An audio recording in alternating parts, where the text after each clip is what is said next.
Maximilien Robespierre. Rien que le nom, ça nous plonge directement au cœur de la Révolution française, dans ce qu'elle a de plus intense et de plus sanglant aussi. Mais au-delà du mythe, qui était vraiment cet homme? Regardez bien ces deux images. D'un côté, on a l'avocat, tiré à quatre épingles, avec ce regard plein de détermination, celui des débuts de la Révolution. Et de l'autre, un homme complètement brisé, la mâchoire bandée, à quelques heures à peine de monter lui-même sur l'échafaud. Et pourtant, c'est bien la même personne. Alors voilà la grande question. Comment est-ce que le défenseur du peuple a pu devenir l'architecte de la terreur? C'est ce paradoxe qu'on va essayer de démêler ensemble. Bon, pour comprendre, il faut revenir au tout début. Avant la terreur, avant le pouvoir absolu, Robespierre, c'était d'abord et avant tout un champion des idéaux démocratiques, un avocat vraiment passionné par la cause du peuple. Et ces combats, franchement, ils sont incroyablement en avance sur leur temps. Il se bat pour le suffrage universel masculin, pour l'accès de tous à la garde nationale et même pour l'abolition de l'esclavage. Mais s'il y a un point qu'il faut absolument retenir, c'est celui-là, il était farouchement opposé à la peine de mort. Pour vous dire à quel point il y tenait, quand il était jeune juge, il a carrément préféré démissionner plutôt que de devoir prononcer une condamnation à mort. Une conviction profonde. Et c'est ça qui rend toute la suite de son histoire si vertigineuse. Et attention, c'était pas juste des belles paroles, c'était aussi un homme d'action. Ses discours sont puissants, ses écrits sont enflammés, et très vite, ses partisans lui donnent un surnom qui va lui coller à la peau, l'incorruptible. Cette citation, elle résume vraiment tout. Le cœur de sa pensée, c'est ça. Le pouvoir appartient au peuple, à chaque individu. C'est un principe qui va guider absolument toutes ses actions, pour le meilleur et aussi, on va le voir, pour le pire. Et c'est là qu'on arrive au point de bascule, le moment où tous ces beaux idéaux de la Révolution vont se fracasser contre une réalité absolument brutale. On est en 1793, il faut bien se représenter le chaos. La jeune République est littéralement au bord du gouffre. Elle est attaquée de l'extérieur par toutes les monarchies d'Europe, et à l'intérieur, c'est la guerre civile. Des révoltes partout, des pénuries, des assassinats, un climat de paranoïa totale s'installe. Alors pour faire face à cette crise, on met en place une sorte de gouvernement d'urgence, le fameux Comité de salut public. En gros, c'est un gouvernement de guerre avec des pouvoirs quasi illimités. Et devinez qui va en devenir la figure centrale? Robespierre, bien sûr.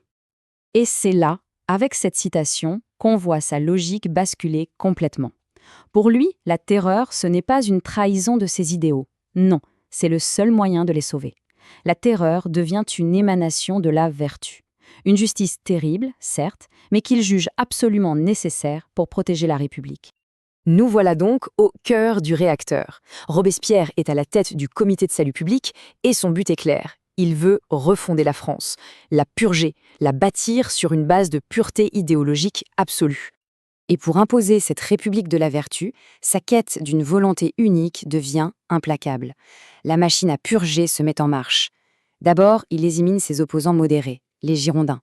Ensuite, il s'attaque aux plus radicaux que lui, les hébertistes. Et finalement, le coup de grâce, il envoie à la guillotine ses anciens amis, les dantonistes, y compris son ami intime, Camille Desmoulins. Personne n'est à l'abri.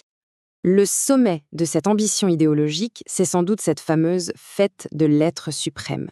Une cérémonie gigantesque où Robespierre se met en scène, en grand prêtre d'une nouvelle religion civique.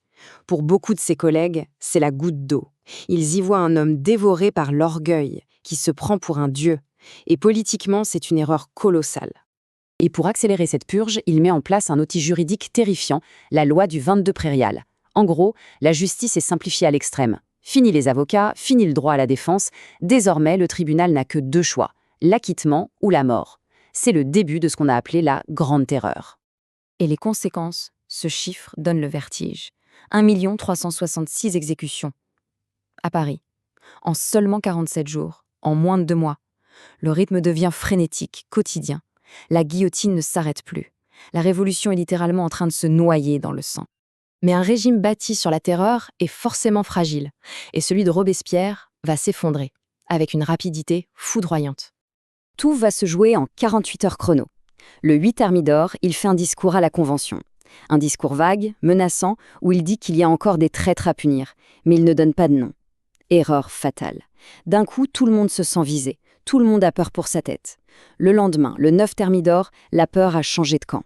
Quand il veut prendre la parole, on le hue, on l'empêche de parler, on l'arrête. Et le 10, c'est fini, il est guillotiné. Il y a cette phrase terrible qui est lancée à ce moment-là alors qu'il essaye de parler et que sa voix est couverte par les cris. Un député lui hurle « Le sang de Danton t'étouffe ». Ça résume tout. C'est comme si tous les fantômes de ceux qu'il a fait exécuter revenaient le hanter. La scène finale est complètement chaotique. Il se réfugie à l'hôtel Beuville avec ses derniers partisans. Les troupes de la Convention donnent l'assaut, on le retrouve avec la mâchoire fracassée par un coup de pistolet. Fin incroyablement symbolique pour celui qui avait fondé son pouvoir sur la parole, sur le verbe. Le voilà réduit au silence, pour toujours. Alors que faire d'un tel personnage? Comment le juger? Encore aujourd'hui, son héritage est l'un des plus débattus, l'un des plus controversés de toute l'histoire de France. C'est simple, il y a deux visions qui s'affrontent. Pour les uns, c'est le monstre. Un tyran sanguinaire, un dictateur, l'architecte d'une terreur qui a tué des milliers de personnes. Pour les autres, c'est le martyr. Un défenseur incorruptible de la démocratie, un visionnaire qui s'est battu pour l'égalité, mais qui a été dépassé, consumé par des circonstances absolument exceptionnelles. Ces deux visages de Robespierre, ils continuent de nous interroger. Finalement, l'histoire de Robespierre nous renvoie à une question qui dépasse largement son époque, une question intemporelle.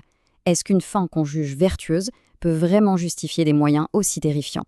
C'est peut-être ça le véritable héritage de Robespierre, un dilemme qui reste entier.